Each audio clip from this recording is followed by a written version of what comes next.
Recreation in Rochester is set to bloom this year at Quarry Nature Center.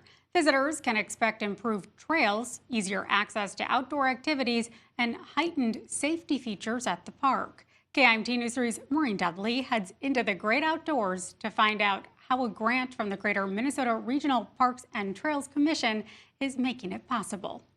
Quarry Hill Park and Nature Center have been selected to receive up to $500,000 in funding.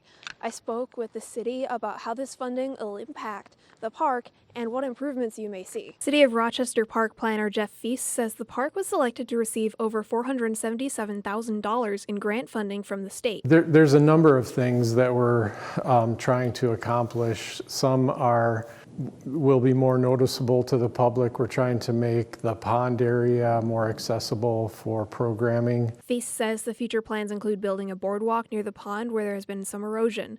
Besides improvements around the pond, the city is also planning to fix trails leading to the Savannah area of the park and add more signs. We've got some historical signage that will be being created throughout the park to kind of highlight some of the historical and cultural aspects of the park. More signage and accessible paths are only part of the overall goals for the park. The city also plans to use the grant money to improve park security by adding cameras and a gate. So we'll actually wind up having a gate out at the main entrance that will be closed after hours to try and cut down on some of the nefarious activity that can go on in a larger park. These improvements at Quarry Hill Park won't start until after the funding is officially approved, and also after the 2026 fiscal year for the city begins this July.